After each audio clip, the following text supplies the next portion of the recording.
Some strong hands right there, Tom Brady. Holding that trophy over the heavy. balcony like Michael Jackson holding blanket over the patio. Whole iron blanket had a blanket over him. Be careful with that baby. Strong hands, Tom. I see you.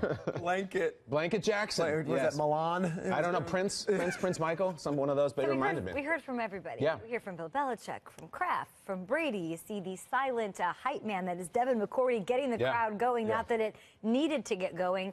Boston showed up in full force. No fatigue of parades, even though they've had several in recent years. What do you guys want to talk about here, coming off of this parade? Well, first of all, it doesn't look anything like they've had 6 parades or 5 parades, 4 parades, whatever. Awesome. It looks like the first parade.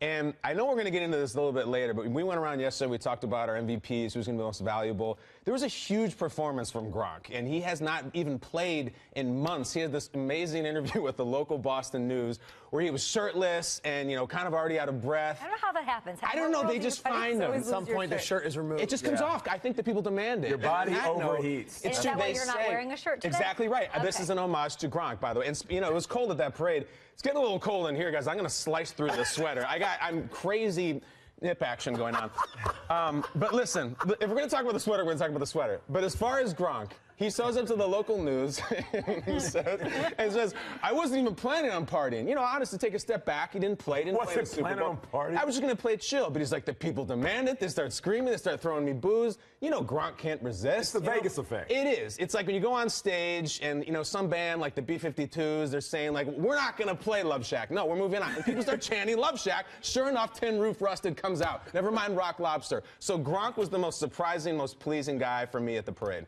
You know, it's funny you said it's almost like they're celebrating their first parade. Yes. I'll take it back to the game for a second. I was sitting at home, and my wife's watching the game, and she says, wow, Brady's crying like he never won it. And it was like a powerful statement because I didn't think about it like that. You know, I thought about him winning his 5th, and then you look at the parade in the city of Boston and the lead up to the parade. After we left the show, I'm looking at social media, and it's just all these fans just tweeting that they're there, live videos, and they were celebrating.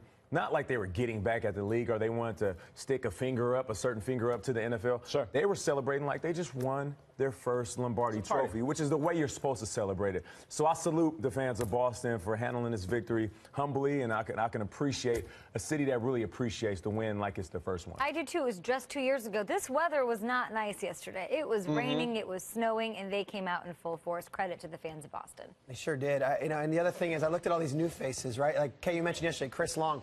He's on there on the duck boat. He's having a beer, having a good time. Then they go over, and it's Deion Lewis. And you see all these new fresh faces. So, yes, you have your Gronks, your Belichicks, your Bradys. But for a Chris Long or for a Deion Lewis. Chris Hogan. Or a Chris Hogan. First time. This is your first time.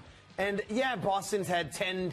Look at this. Look at Marty B. Look at those Sheard guys. from Jabal Cleveland. Sheard. All these guys This have is their first prom. We didn't get Teen Wolf out of Edelman, though. No, Teen Wolf out of Edelman. Although he was excited. I saw him going nuts with it. He had a good time.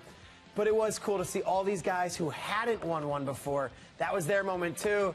Look at Brady. You're right. The first time, it's their first prom. The first time they're getting dressed up, going to the prom. Some people go to 5 proms, you know. These are the first. I like the first timers. And I did see Chris Long do the Teen Wolf. There's so many different things. There was Instagrams, there's pictures, and then there's the network. There's so many different ways to watch this thing. And I saw a shot of Chris Long doing full Teen Wolf. Chris Long said it's going to be a Game of Thrones-like parade. Right, because I think that was because of the weather. Tell me what that means. I think he's talking about going north of the wall, where that's wintry there, and the Brotherhood stick together. And it was. It did have a little bit of the Westeros feel to it, right, Peter? Wouldn't you say? Westeros. White Walkers. White Walkers, yes, exactly. There's a lot of those, too. Yes.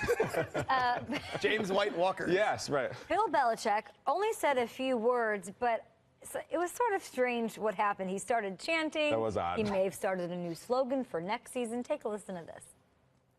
These players, they've worked harder than any team I've ever coached. They came to work every day, and there were no days off.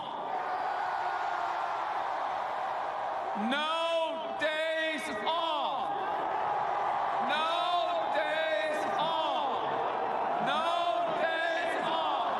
No days off. No days off. No days off. No days off. No days off. Go Pats!